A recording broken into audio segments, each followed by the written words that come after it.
पंच शैमा शैमाश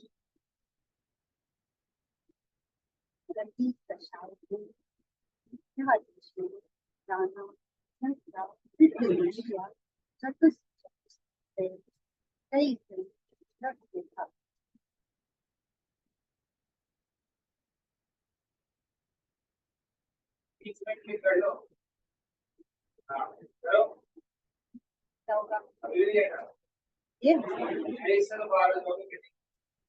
ये फटेगा।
मंगलाचरण।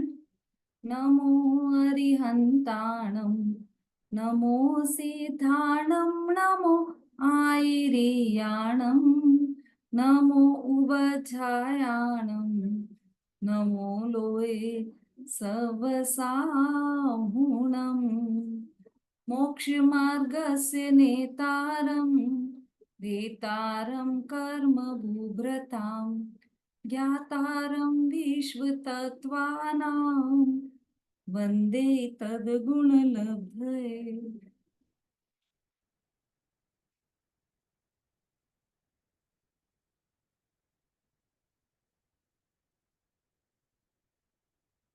मोक्ष शास्त्र तत्वार्थ सूत्र गद्य पिच्छु उमा स्वामी आचार्य द्वारा रचित यह ग्रंथ है। बहुत ही अद्भुत ग्रंथ है। यह समझ लीजिए जी, ये पूरे जैन दर्शन की कुंजी है, यह चाबी है, जिसमें जिनागम के समस्त विषयों को समाहित किया गया है। ऐसा यह अद्भुत ग्रंथ मोक्ष शास्त्र, जिसका हमने दूसरा अध्याय प्रारंभ किया है, और इसमें हम जीव के असाधारण भावों की चर्चा कर रहे हैं। जीव के असाधारण भाव 5 प्रकार के बताए हैं: औपशमिक, छायिक, छायोपशमिक, औदयिक और पारिणामिक। इन 5 भावों का हम विस्तृत यहाँ पर चर्चा कर रहे हैं। अभी तक हमने औपशमिक, छायिक और छायोपशमिक भाव की चर्चा की, और आज हम औदयिक भाव की चर्चा कर रहे हैं। औदयिक भाव पिछली कक्षा में हमने देखा था, है ना। कल तो कक्षा संभव हो नहीं पाई, यहाँ हम भी तैयार थे और आप भी वहां पर तैयार थे, सभी तैयार थे, लेकिन औदयिक भाव ऐसा था सबका, उदय ऐसा था सबका कि चल ही नहीं पाया। सब कुछ यथास्थित होते हुए भी कार्य नहीं हो पाया। तो ये सबका अपना अपना उदय है, अपने अपने औदयिक भाव हैं, इस कारण से यह नहीं हो पाया। आज हम औदयिक भावों के जो 21 भेद हैं उनका संक्षिप्त में स्वरूप समझेंगे। जो हमारा सूत्र है, हाँ, अपने बहुत दिनों से हमने सूत्र का वांचन नहीं किया है, तो आज जिन्होंने, नए लोगों ने याद किए हो सूत्र, प्रथम 7 सूत्रों को याद किया है जिन्होंने, वो हैंड रेस कीजिए।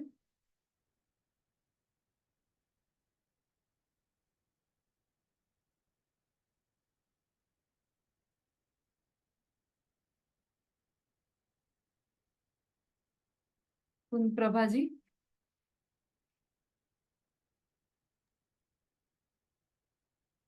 दीदी जय जिनेन्द्र। दीदी थोड़ा बीच बीच में भूल जाएंगे थोड़ा सा देख देख सकते हैं। हाँ ठीक है, बोलो। हाँ, औपसमिक छायकौ भावौ मिश्रस्य जीवस्य स्वतत्व जीवस्य स्वतत्व मौदकौ पारणामकौ च द्विनावाष्टा। आप तो ऐसा कीजिए, देखकर ही बोलिए तो ज्यादा आप शुद्धता से बोल पाएंगे। स्वतत्व मौदिक पारणामकौ च द्विनावाष्टा दशेन विंशति विंशति त्रि विंशति त्रिभेदा यथा क्रमम सम्यक्त चारित्रे ज्ञान दर्शन दान लाभ भोगो भोग वीर्याणि च ज्ञाना ज्ञान दर्शन लब्ध यश चतुस्त्री त्रि पंचवेदा सम्यक्त चारित्र संयमा संयमाश गति कषाय लिंग मिथ्या दर्शन ज्ञाना दर्शना ज्ञाना संयत सिद्ध लेश्याश चतुस्त्रय कई कई सट वेदा। मिथ्या दर्शना ज्ञाना संयता। ज्ञाना संयता सिद्धलेश्या सिद्धलेश्याश चतुष्क त्रय कई कई कैक सट वेदा।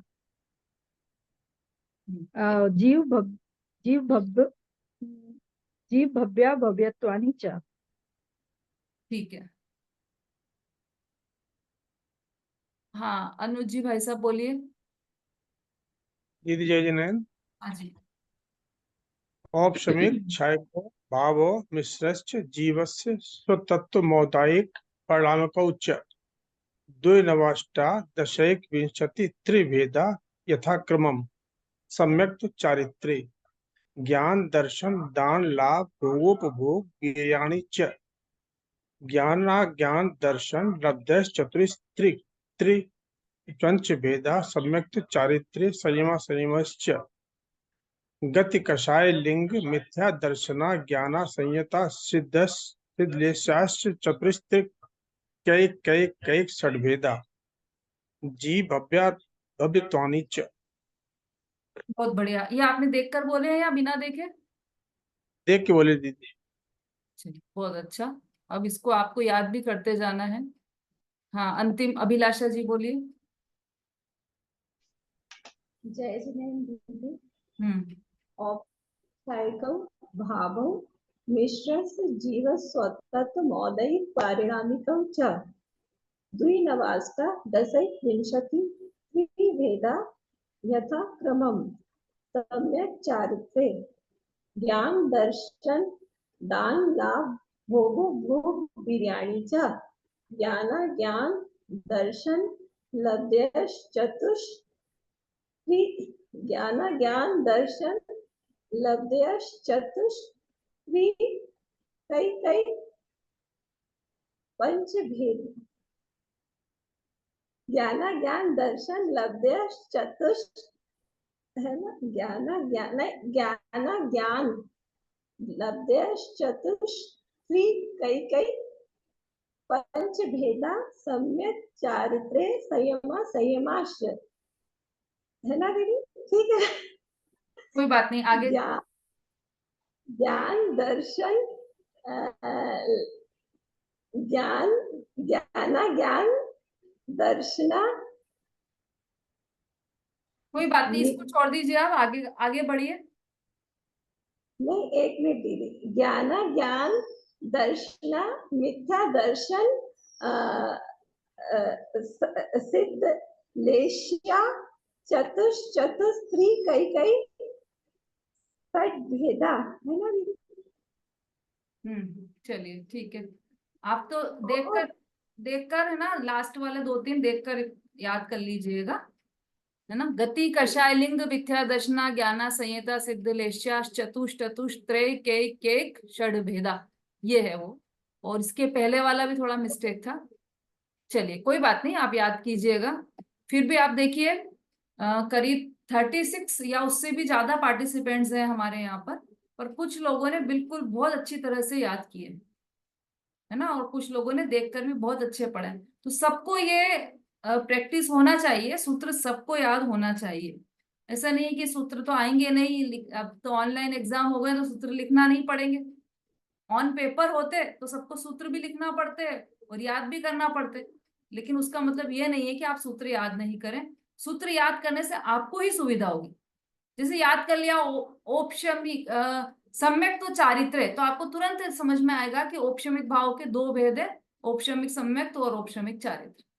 और यदि ये याद नहीं हुआ औपशमिक चारित्र्य, तो फिर इसके आगे वाले सूत्र भी जो इससे जुड़े हुए हैं वो भी याद नहीं हो पाएंगे, मतलब उनका भी अर्थ समझ में ध्यान में नहीं आएगा। इसलिए बेहतर ये होगा कि आप सभी सूत्र जरूर याद करें। चलिए अभी हम चर्चा कर रहे हैं औदेयिक भावों के 21 भेदों की। तो औदेयिक भाव जो है वह हमने देखा था कल भी कि जो पानी में ग्लास है, ग्लास में जो पानी है वह पानी में मिट्टी पूरी तरह घुली हुई है, उस पानी में पूरे में गंदगी फैली हुई है, बिना गंदगी का पानी नहीं है। उसी तरह से जीवों के परिणामों में संपूर्ण मलिनता छाई हुई है सांसारिक अवस्था में, वह औदेयिक भाव है। वो जो जीव के परिणाम है मलिनता सहित, वह औदेयिक भाव है। और ये औदेयिक भाव 21 प्रकार के होते हैं।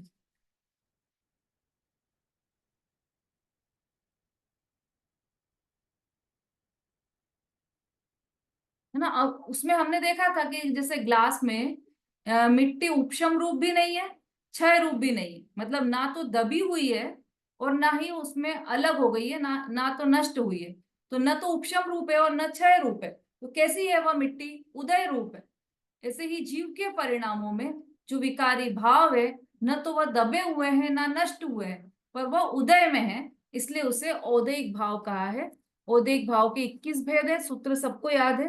गति कषाय लिंग मिथ्या दर्शना ज्ञाना संयता सिद्ध लेश्या चतुष त्रय केक षड भेदा। ठीक है, सबसे पहले इसमें आया है गति। तो गति किसे कहते हैं?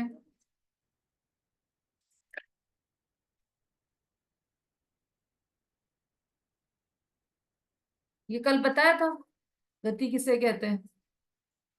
ध्यान है किसी को? हाँ संगीता जी बोलिए।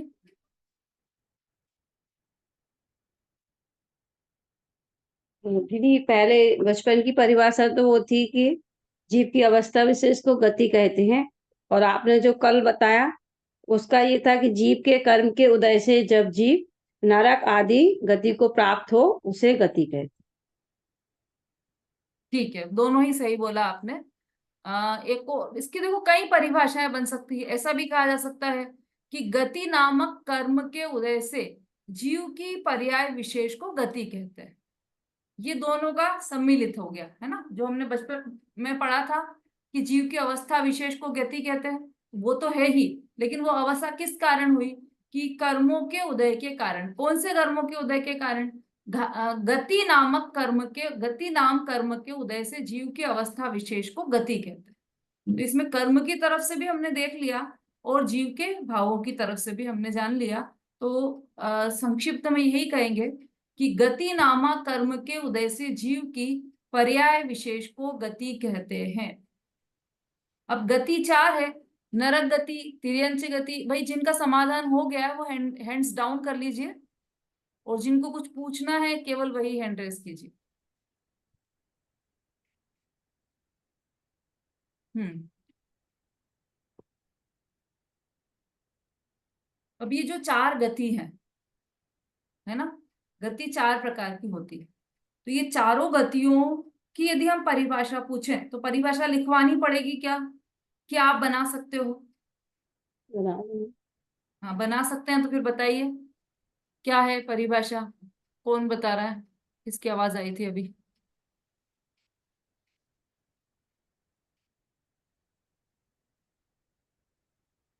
हम्म।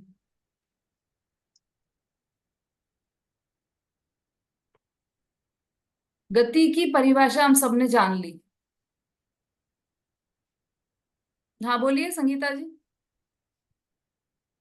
हाँ दीदी, जैसे जीव के कर्म के उदय से जब जीव मतलब मनुष्य आदि पर्याय को प्राप्त करे तो वो मनुष्य गति है, और जीव के कर्म के उदय से वह त्रियंश आदि पर्याय को प्राप्त करे तो त्रियंश गति है। ऐसे ही बनाएंगे ना दीदी? इसको थोड़ा सा और ठीक कर सकते हैं। हाँ, कोई और बताना चाहता है? हाँ विशु जी बोलिए।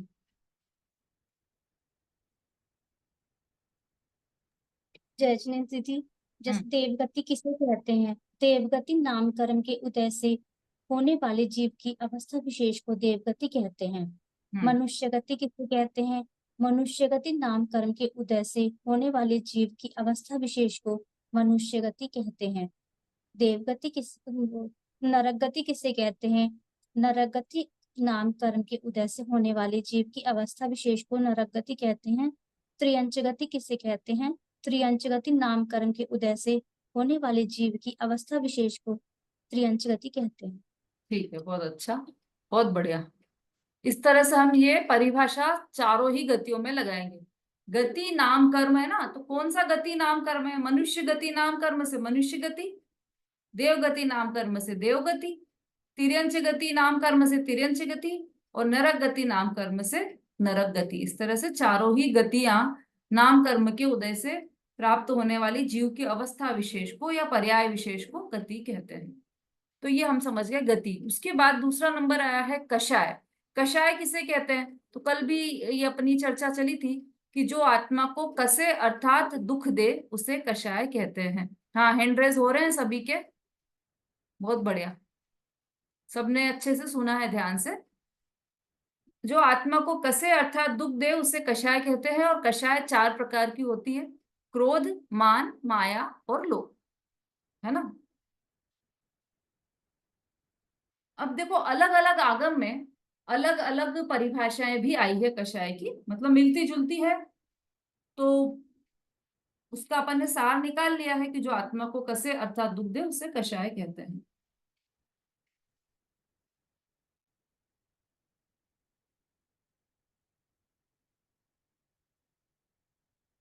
अब देखो, ये हमने ये 4 कषाएं ओदैक भाव में आई है ना। और इन कषायों के जो भेद हैं, क्रोध, मान, माया, लोभ, इन कषायों के जो भेद हैं वे सब भी ओदैक भाव हैं। कषायों के उत्तर भेद नाम की अपेक्षा से 16 भी है और 25 भी है, परंतु सूक्ष्म दृष्टि से उनके असंख्यात लोक प्रमाण भी भेद हैं। ये हम बात कर रहे हैं पंचाध्यायी के आधार से, है ना। मतलब असंख्यात भेद, असंख्यात प्रकार की कषायें हो सकती है इसके भेद करें तो। और उसको मुख्य रूप से 4 भागों में बांट दिया गया है: क्रोध, मान, माया और लोभ। और वो जितने असंख्यात प्रकार की कषायें हो सकती है वो सब भी औदैहिक भाव हैं, है ना। और शक्ति की अपेक्षा से, मतलब लोक प्रमाण भी भेद है और शक्ति की अपेक्षा से उन कषायों के अनंत भी भेद है, क्योंकि एक एक भेद के प्रति अनंत अनंत शक्तियां हैं। ये सब कषाय पाप रूप है, अर्थात आत्मा के गुणों का घात करने वाली है, इसलिए ये औदैहिक भाव में आ गई। सब ये चारित्र गुण की विभावी पर्याय है, वैभाविक पर्याय है ना। जितनी भी औदैहिक भाव हैं ये सब चारित्र गुण के वैभाविक पर्याय हैं। ठीक है, कषाय के बारे में इतना ही आप जान लेंगे तो ही ठीक है। अभी यहाँ पर इतना ही अपेक्षित है इस प्रकरण में। इसे तो फिर एक एक कषाय का क्रोध, मान, माया, लोभ, इनका अलग अलग भेद करेंगे तो बहुत विस्तार हो जाएगा। अभी आप इतना ही समझ लीजिए, ये 4 प्रकार के जो कषाय हैं चारों ही औदैहिक भाव हैं, और इनके भेद करने यदि जाएं तो अनंत भेद हो जाते हैं, पर वो सब भी औदैहिक भाव है। अब गति हो गया, कषाय हो गया, उसके बाद लिंग। लिंग किसे कहते हैं? तो लिंग को वेद भी कहते हैं। एक बात तो ये, लिंग के 2 नाम हो सकते हैं, लिंग या वेद, एक ही बात है दोनों। अब इसका जैन सिद्धांत देखो, पंचाध्यायी में इसका क्या आया है, स्त्री वेद, पुरुष वेद और नपुंसक वेद के भेद से तीनों लिंग औदैहिक ही हैं, क्योंकि ये 9 कषायों के अवान्तर भेद स्त्री वेद, पुरुष वेद और नपुंसक वेद के उदय से होते हैं। और ये भाव वेद और द्रव्य वेद, ये भाव वेद और द्रव्य वेद, ये वाले भेद भी कल हमने इसकी चर्चा कर ली थी, क्योंकि यहाँ पर द्रव्य वेद की बात नहीं है, यहाँ पर जीव के भावों की बात चल रही है, इसलिए भाव वेद की बात। और भाव वेद में हमने देखा था कि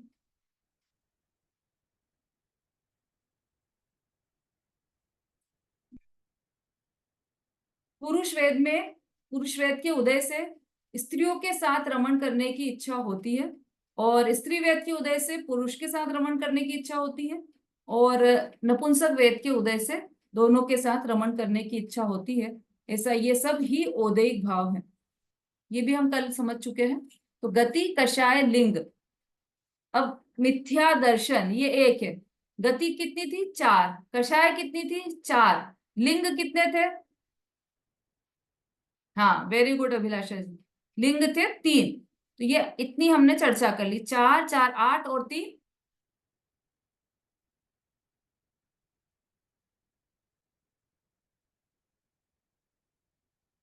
हाँ ये 11 प्रकार के औदैहिक भावों की चर्चा हम कर चुके हैं। अब हमारा आया है मिथ्या दर्शन। तो मिथ्या दर्शन किसे कहते हैं, तो यहाँ पर दर्शन मोहनी प्रकृति के उदय से जो जीव का अतत्व श्रद्धान हुआ है अनादि से, उसका नाम मिथ्या दर्शन है।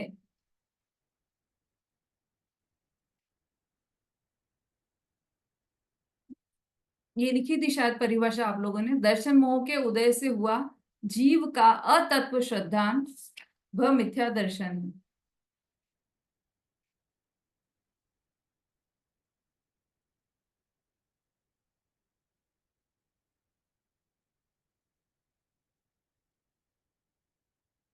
अब मिथ्या दर्शन के बाद अगला आया है अज्ञान। मिथ्या दर्शना ज्ञाना, तो ज्ञाना मतलब अज्ञान।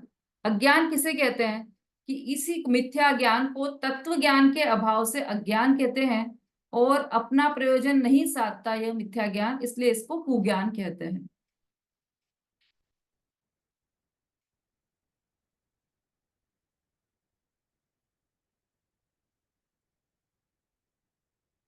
ज्ञान का अभाव वह अज्ञान है, किस अर्थ में यहाँ अज्ञान लिया गया है।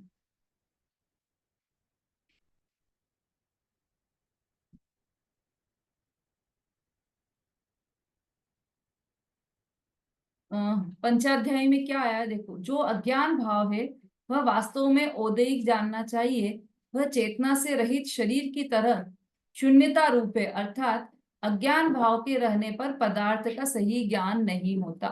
मतलब ज्ञान नहीं होना वो अज्ञान है, और वह औदैहिक भाव है। तो कब से ऐसा हमारा, कितने वर्षों से ऐसा है हमारे पास अज्ञान,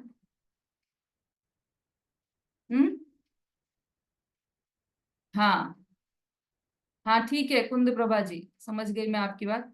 अनादि से है अज्ञान हमारा, अनादि से एक बार भी ऐसा नहीं हुआ कि हम ज्ञानी हो गए या हमारा अज्ञान नष्ट हो गया। अनादि से अज्ञान हमारे साथ है, तो इसलिए यह अज्ञान औदैहिक भाव है। मिथ्या दर्शना ज्ञाना, और फिर संयता, संयता अर्थात असंयत अर्थात असंयम।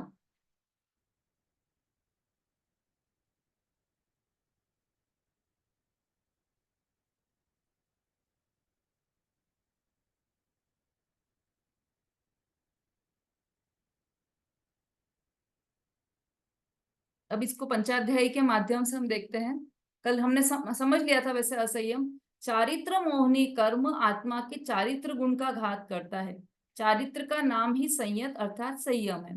जब तक चारित्र मोहनी कर्म का उदय रहता है तब तक आत्मा में संयम प्रकट नहीं होता, किंतु असंयम रूप अवस्था बनी रहती है। इसलिए चारित्र मोह के उदय से होने वाला असंयत भाव भी आत्मा का औदैहिक भाव है ना।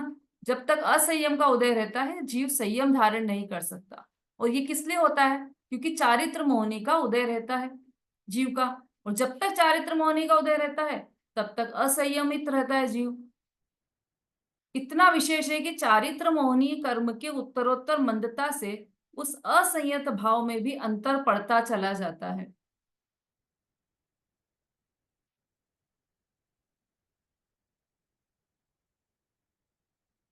हाँ, जैसे जैसे चारित्र मोहनीय कर्म कम होता जाता है उतनी उतनी उतना उतना संयम भाव उसका बढ़ता जाता है ना। देखो अपन देखते हैं ना, जैसे अनंतानुबंधी कषाय का अभाव हुआ तो स्वरूपाचरण चारित्र उत्पन्न हुआ।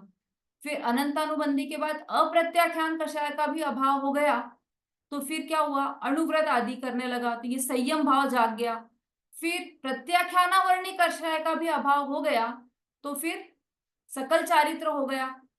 इस तरह से ये संयम धीरे धीरे बढ़ता चला जाता है। जैसे चौथे गुण स्थान तक सर्वथा असंयत भाव है क्योंकि वहां अप्रत्याख्यानावरण कषाय का उदय रहता है और अप्रत्याख्यानावरण कषाय एक देश भी संयम नहीं होने देती। चारित्र मोह के उदय से जो कषाय भाव होता है उसका नाम मिथ्या चारित्र है। यहाँ अपने स्वभाव रूप प्रवृत्ति नहीं है, झूठी पर स्वभाव रूप प्रवृत्ति करना चाहता है सो बनती नहीं है, इसलिए इसका नाम मिथ्या चारित्र है।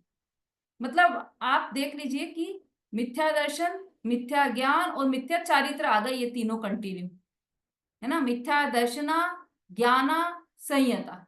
मिथ्या दर्शन, मिथ्या ज्ञान और मिथ्या चारित्र, ये तीनों हो गए लाइन से। तो ये तीनों ही औदैहिक भाव हैं।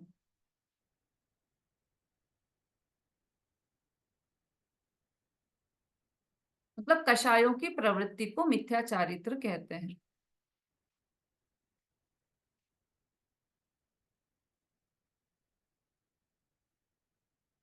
जिस भाव से आत्मा को पुण्य तथा पाप आश्रवित होते हैं उस भाव द्वारा वह पर चारित्र है या असंयमी है ऐसा जिन प्ररूपित करते हैं। ये पंचास्ती काय के आधार से अपन ने ये देखा। अब असिद्धत्व, हाँ कोई प्रश्न है किसी का? हाँ बोलिए सरिता जी। जय जिनेन्द्र दीदी। हाँ दीदी असंयम का आपने कल लिखाया था, असंयम का चारित्र मोह के उदय से होने वाली हिंसा आदि विषयों में प्रवृत्ति होना, पांच इंद्रियों के विषयों में प्रवृत्ति होना असंयम है। चारित्र मोह के कारण चौथे गुण स्थान में असंयम ही रहता है। और उसी में ये भी जोड़ लेते हैं ना कि अप्रत्यान कषाय के रहते वह एक भी अंश चारित्र का नहीं हो सकता चौथे गुण स्थान में। अप्रत्याख्यान, अप्रत्याख्यानावरणी कषाय के अभाव से एक देश संयम हो गया, पूर्ण संयम नहीं हो पाया जब तक प्रत्याख्यानावरणी कषाय है तब तक। तो उत्तरोत्तर ये घटता चला गया, मतलब कषाय घटती चली गई और चारित्र बढ़ता चला गया। जब अनंतानुबंधी कषाय का अभाव हुआ तब स्वरूपाचरण चारित्र हुआ। जब अप्रत्याख्यानावर्णी कषाय का अभाव हुआ तो एक देश संयम हुआ। जब मतलब वो तो है ही, अनंतानुबंधी का अभाव भी है, अप्रत्याख्यानावर्णी का अभाव भी है और प्रत्याख्यानावर्णी कषाय का अभाव भी हो गया तो पूर्ण देश मतलब सकल संयम प्रकट हो गया। चौथे गुण स्थान में मैंने अप्रत्याख्यान के कारण मैंने संयम नहीं रहता है, चारित्र नहीं रहता, संयम नहीं रहता। हाँ संयम नहीं रहता चौथे गुण स्थान में। आपने अभी इसके पहले वही बोला था तो वही कंफर्म करना था। हाँ हाँ, अप्रत्याख्यानावर्णी कषाय का उदय है इसलिए वहां पर संयम नहीं हो पाता चतुर्थ गुण स्थान में, एक देश भी संयम नहीं हो पाता। हाँ कौन? हाँ जी सैमसंग।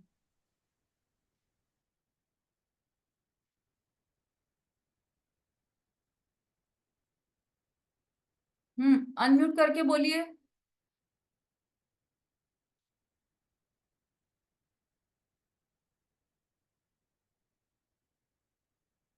चलिए समझ में नहीं आ रहा है शायद उनको। आगे बढ़ते हैं हम, असिद्धत्व।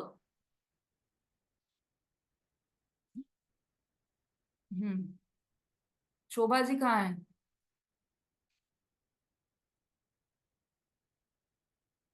हाँ हाँ, आपको जरा स्पॉट लाइट पर ले रही हूं मैं क्योंकि कल आपका यही प्रश्न था ना। असिद्धत्व किसे कहते हैं? तो मतलब असिद्धत्व को हम सरल शब्दों में कहें तो संसार दशा। जब तक संसार दशा है तब तक असिद्धत्व है, असिद्धत्व का उदय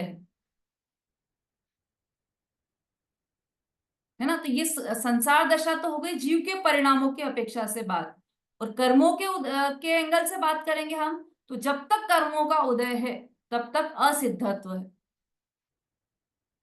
8 कर्मों का सामान्य उदय जब तक है तब तक असिद्धत्व है। अब ये असिद्धत्व समझने के लिए पहले कर्म समझिए। कर्म कितने होते हैं और कौन कौन से?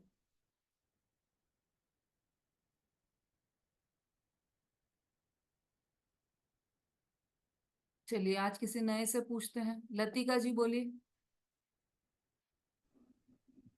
कर्म 8 होते हैं। वैसे कर्म वो द्रव्य भाव और 9 कर्म ऐसे होते हैं, लेकिन अगर हम द्रव्य कर्म की बात करें तो कर्म 8 होते हैं। ज्ञानावर्णी, दर्शनावर्णी, मोहनीय, वेदनीय, नाम, गोत्र, अंतराय, ऐसे करके 8 होते हैं। ठीक है, बहुत बढ़िया। ये 8 कर्म होते हैं, और ये 8 कर्म कब बंधते हैं जीव से, हमसे कब बनते हैं?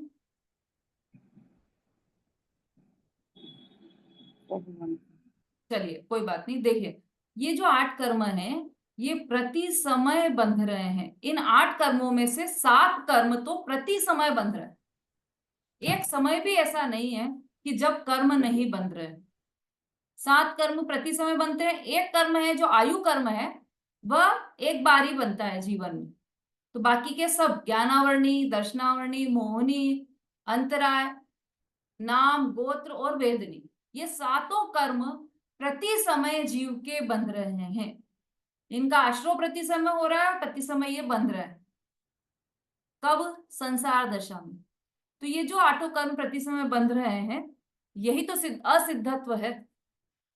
इसी को असिद्धत्व कह रहे हैं, क्योंकि कर्म का बंधना जब रुकेगा तब सिद्धत्व होगा। जब तक कर्म बंध रहे हैं तब तक असिद्धत्व है, और एक समय भी ऐसा नहीं है कि जब कर्म नहीं बंध रहे हों। तो इसलिए प्रति समय असिद्धत्व भाव नाम का औदैहिक भाव है ना। देखो इसको पंचाध्यायी में क्या लिखा है, असिद्धत्व भाव भी नियम से औदैहिक है, क्योंकि यह अलग अलग या मिलाकर 8 कर्मों के उदय से होता है। पुरुष के समस्त कर्मों से रहित ज्ञान, दर्शन, सम्यक और वीर्यादिक 8 रूप गुण रूप जो विलक्षण दूसरी अवस्था होती है, वह सिद्ध अवस्था है। इस संसार में यह सिद्ध भाव नहीं होता। जब तक महान अनर्थों का घर केवल संसार ही सब कुछ है, तब तक वास्तव में असिद्ध भाव होता है। ठीक है, समझ में आ गया सबको असिद्धत्व भाव किसे कहते हैं? सरल शब्दों में संसार दशा या संसारीपन वह असिद्धत्व भाव है। या फिर ये कहें कि 8 कर्मों का उदय, 8 कर्मों का सामान्य उदय, यह असिद्धत्व भाव है। संसार दशा और 8 कर्मों का उदय, यह असिद्धत्व भाव है।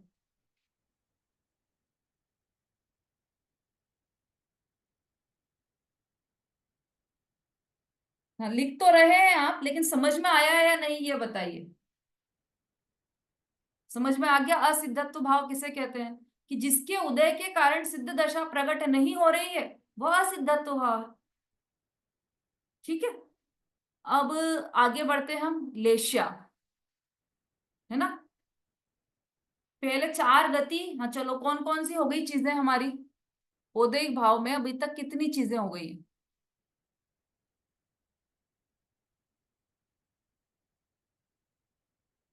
46 लोगों में से 7 लोगों के हैंड रेज हुए हैं। बाकी सबको समझ में नहीं आया क्या?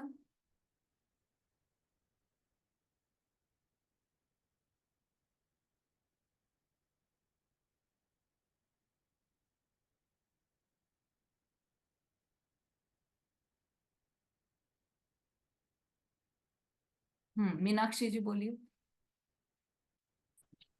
जय जिनेन्द्र दीदी, हम्म अभी तक हमने पढ़ लिए गति, 4 गति, 4 कषाय, 3 वेद, मिथ्या